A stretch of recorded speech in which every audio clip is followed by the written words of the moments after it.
ಓಂ ಗುರುಭ್ಯೋ ನಮಃ. ಅರ್ಕಮಹಾಗಣಾಧಿಪತಿಯ ನಮಃ. ಆತ್ಮಗುರುವೇ ಭದ್ರಕಾಳಿಯೇ ನಮೋ ನಿತ್ಯಂ ಸರಸ್ವತಿಯೇ ನಮೋ ನಮಃ. ವೇದ ವೇದಂಗ ವೇದಾಂತ ವಿದ್ಯಾಸ್ಥಾನ ಬೇವಚ್ಚ. ಎಲ್ಲ ಜ್ಯೋತಿಷ್ಯ ಅಭಿಮಾನಿಗಳಿಗೆ ಈ ದಿನದ ಪ್ರಣಾಮಗಳು. ಈ ದಿನ ಮೀನರಾಶಿಯವರ ದಿನಭವಿಷ್ಯವನ್ನು ನೋಡೋಣ.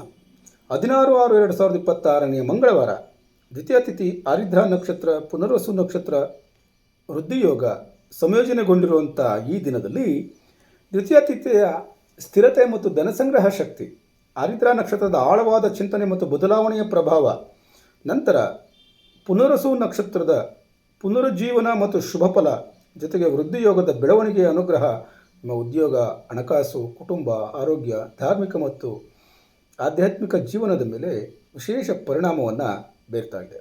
ಯಾವ ಕ್ಷೇತ್ರದಲ್ಲಿ ಲಾಭ ಉಂಟಾಗಬಹುದು, ಯಾವ ವಿಚಾರದಲ್ಲಿ ಎಚ್ಚರಿಕೆಯಿಂದಿರಬೇಕು ಎಂಬುದನ್ನು ತಿಳಿದುಕೊಳ್ಳೋಣ. ಈ ದಿನದ ಗ್ರಹ ಪ್ರಭಾವವನ್ನು ನೋಡೋದಾದರೆ, ಮೀನರಾಶಿ ಅಧಿಪತಿಯಾದಂಥ ಗುರು ಇಂದು ನಿಮ್ಮ ಅಂತಃಪ್ರಜ್ಞೆ, ಆಧ್ಯಾತ್ಮಿಕ ಚಿಂತನೆ ಮತ್ತು ಕರುಣೆ ಹೆಚ್ಚು ಪರಿಣಾಮಕಾರಿಯಾಗ್ತದೆ ಅನ್ನುವಂಥದ್ದನ್ನು ತಿಳಿಸ್ತಾ ಇದ್ದಾರೆ. ಆದ್ದರಿಂದ ಜ್ಯೋತಿಷ್ಯ, ಶಿಕ್ಷಣ, ಆಧ್ಯಾತ್ಮಿಕ, ಬೋಧನಾ ಮತ್ತು ಸೇವಾ ಕ್ಷೇತ್ರಗಳಲ್ಲಿ ಉತ್ತಮ ಫಲ ಅನ್ನುವಂಥದ್ದು ಲಭ್ಯವಾಗ್ತದೆ. ಹಳೆಯ ಸಮಸ್ಯೆಗಳಿಗೆ ಪರಿಹಾರ ಸಿಗ್ತದೆ. ದೇವರ ಅನುಗ್ರಹ ಅನುಭವಿಸುವ ಸಾಧ್ಯತೆ ಇದೆ. ಆದರೆ ಭಾವನಾತ್ಮಕ ನಿರ್ಧಾರ ತಪ್ಪಾಗಬಹುದು. ಅಂದರೆ ಭಾವನಾತ್ಮಕ ನಿರ್ಧಾರಗಳನ್ನು ತೆಗೆದುಕೊಳ್ಳಬಾರದು ಅನ್ನುವಂಥದ್ದು. ಅತಿಯಾದ ಕನಸು ಅಥವಾ ಗೊಂದಲ ಕೆಲಸದಲ್ಲಿ ವಿಳಂಬವನ್ನು ತರಬಹುದು. ಹಾಗಾಗಿ ಅತಿಯಾದ ಕನಸುಗಳನ್ನು ಕಾಣಬಾರ್ದು. ಹೆಚ್ಚು ಗೊಂದಲದಿಂದ ಹೊರಗಡೆ ಬರಬೇಕು. ಹೆಚ್ಚು ಗೊಂದಲ, ಸ್ಪಷ್ಟತೆ ಅನ್ನುವಂಥದ್ದು ಇಟ್ಕೊಂಡಿರಬೇಕು. ಗೊಂದಲ ಇರಬಾರ್ದು ಅಂದರೆ ಏನು ಮಾಡಬೇಕು? ನೀವು ಸ್ಪಷ್ಟತೆ ಇರಬೇಕು. ಚಿಂತನೆಯಲ್ಲಿ ಸ್ಪಷ್ಟತೆ, ಕಾರ್ಯಗಳಲ್ಲಿ ಸ್ಪಷ್ಟತೆ, ಅದೆಲ್ಲ ಮಾಡಬೇಕು. ಅಂದರೆ ಒಂದು ವಿಚಾರಕ್ಕೆ ಬಂದಾಗ ಮತ್ತೊಂದು ವಿಚಾರದ ಬಗ್ಗೆ ಯೋಚನೆ ಮಾಡಬಾರ್ದು. ಯೋಚನೆ ಮಾಡಿದ್ರೆ ಗೊಂದಲ ಆಗ್ತದೆ. ಮುಖ್ಯವಾದಂಥ ಸೂಚನೆ ಏನು? ಆಧ್ಯಾತ್ಮಿಕತೆ ಜೊತೆಗೆ ವ್ಯಾವಹಾರಿಕತೆಯನ್ನು ಸೇರಿಸ್ಕೊಂಡ್ರೆ ಉತ್ತಮ ಅನ್ನುವಂಥದ್ದು ತಿಳ್ಕೊಂಡು. ದ್ವಿತೀಯ ತಿಥಿಯ ಪ್ರಭಾವ ಇರೋದರಿಂದ ಹಣಕಾಸಿನ ಸ್ಥಿರತೆ ಅನ್ನುವಂಥದ್ದು ಲಭ್ಯವಾಗ್ತದೆ. ಕುಟುಂಬದ ಸಹಕಾರ ಅನ್ನುವಂಥದ್ದು ಲಭ್ಯವಾಗ್ತದೆ. ಹೊಸ ಕಾರ್ಯಗಳಿಗೆ ಭದ್ರ ಅಡಿಪಾಯ ಅನ್ನುವಂಥದ್ದು ಉಂಟಾಗ್ತದೆ. ಆದ್ದರಿಂದ ಹಣಕಾಸಿನ ಯೋಜನೆ ಮಾಡಬಹುದು. ಕುಟುಂಬದೊಂದಿಗೆ ಉತ್ತಮ ಮಾತುಕತೆ ಸಾಧ್ಯವಾಗ್ತದೆ. ಉಳಿವಿನ ಚಿಂತನೆ ಹೆಚ್ಚಾಗಬಹುದು. ಆರಿದ್ರ ನಕ್ಷತ್ರದ ಪ್ರಭಾವ ಇರೋದರಿಂದ ಬದಲಾವಣೆ ಮತ್ತು ಹೊಸ ಅರಿವು ಉಂಟಾಗ್ತದೆ. ಹಳೆಯ ಸಮಸ್ಯೆಗಳಿಗೆ ಪರಿಹಾರ ಉಂಟಾಗ್ತದೆ. ಆಳವಾದ ಚಿಂತನೆ ಎನ್ನುವಂಥದ್ದು ಲಭ್ಯವಾಗ್ತದೆ. ಆದ್ದರಿಂದ ಕೆಲಸದ ವಿಧಾನದಲ್ಲಿ ಬದಲಾವಣೆ ಸಾಧ್ಯವಾಗ್ತದೆ. ಹಳೆಯ ಗೊಂದಲ ನಿವಾರಣೆಯಾಗಬಹುದು. ಮನಸ್ಸಿನಲ್ಲಿ ಸ್ವಲ್ಪ ಭಾವನಾತ್ಮಕತೆ ಹೆಚ್ಚಾಗಬಹುದು. ಆದ್ದರಿಂದ ಜಾಗ್ರತೆ ಇರಬೇಕಾದಂಥ ವಿಚಾರಗಳೇನು? ಭಾವನೆಗೆ ಒಳಗಾಗಿ ನಿರ್ಧಾರವನ್ನು ತೆಗೆದುಕೊಳ್ಳುವಂಥದ್ದು ಬೇಡ. ಅನಗತ್ಯ ಚಿಂತೆಯನ್ನು ತಪ್ಪಿಸಿ. ಪುನರ್ವಸು ನಕ್ಷತ್ರದ ಪ್ರಭಾವ ಇರೋದರಿಂದ ಪುನಃ ಲಾಭ ಉಂಟಾಗಬಹುದು. ಕಳೆದು ಹೋದ ಅವಕಾಶ ಮರಳಿ ಸಿಗಬಹುದು. ಶುಭ ಸುದ್ದಿಗಳು ಬರಬಹುದು.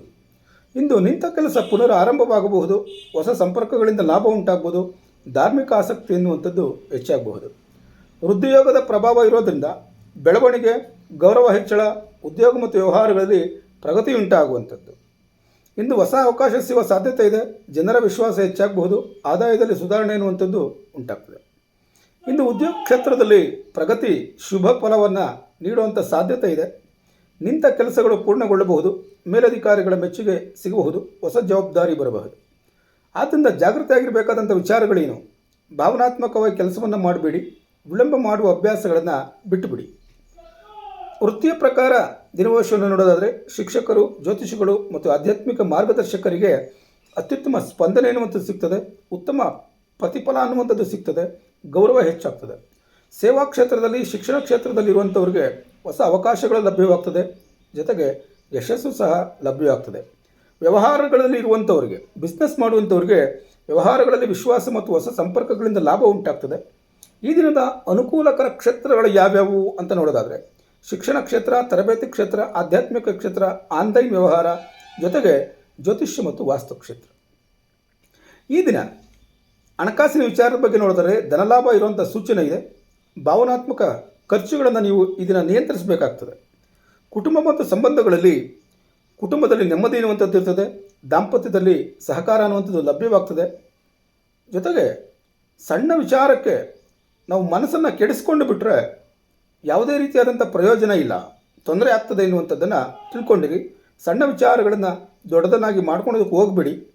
ಆರೋಗ್ಯದ ಬಗ್ಗೆ ಚಿಂತನೆ ಮಾಡೋದಾದರೆ ಕಾಲು ನೋವು, ದಣಿವು, ನಿದ್ರಾಹೀನತೆ ಬರೋ ಸಾಧ್ಯತೆಗಳಿರ್ತದೆ. ಆದ್ದರಿಂದ ಧ್ಯಾನ, ಪ್ರಾಣಾಯಾಮ ಉತ್ತಮ ಫಲವನ್ನು ನೀಡುತ್ತದೆ ಎನ್ನುವಂಥದ್ದನ್ನು ತಿಳ್ಕೊಂಡು. ಈ ದಿನದ ಪರಿಹಾರಕ್ಕೆ ಬಂದರೆ ಚಂದ್ರನಿಗೆ ಹಾಲನ್ನು ಅರ್ಪಿಸಿ ಅಂದರೆ ಚಂದ್ರಶೇಖರನಿಗೆ ಸೋಮಶೇಖರನಿಗೆ ಪ್ರಾರ್ಥನೆಯನ್ನು ಮಾಡಿ ಪ್ರಾಣಿ ಪಕ್ಷಿಗಳಿಗೆ ಹಾಲನ್ನು ಅರ್ಪಿಸಿ ಮಕ್ಕಳಿಗೆ ಹಾಲಿನ ಉತ್ಪನ್ನಗಳನ್ನು ತಿನ್ನಲು ಕೊಡಿ. ಕೊನೆಗೊಂದು ಕಿವಿ ಮಾತು, ವಿವೇಕ, ಆಧ್ಯಾತ್ಮಿಕತೆ ಮತ್ತು ತಾಳ್ಮೆಯಿಂದ ನಡೆದುಕೊಂಡರೆ ಬೆಳವಣಿಗೆ, ನೆಮ್ಮದಿ ಮತ್ತು ಗೌರವ ದೊರೆಯುವ ಉತ್ತಮ ದಿನ ಇದಾಗಿರ್ತದೆ ಎನ್ನುವಂಥದ್ದನ್ನು ತಿಳ್ಕೊಂಡಿರಿ. ಈ ದಿನದ ದಿನಭವಿಷ್ಯ ನಿಮಗೆ ಉಪಯೋಗವಾಗಿದ್ದರೆ ತಪ್ಪದೆ ಚಾನಲನ್ನು ಸಬ್ಸ್ಕ್ರೈಬ್ ಮಾಡಿ, ಲೈಕ್ ಮಾಡಿ, ಶೇರ್ ಮಾಡಿ. ನಾಳೆಯ ದಿನಭವಿಷ್ಯಕ್ಕಾಗಿ ಮತ್ತೆ ಭೇಟಿಯಾಗೋಣ. ಧನ್ಯವಾದಗಳು.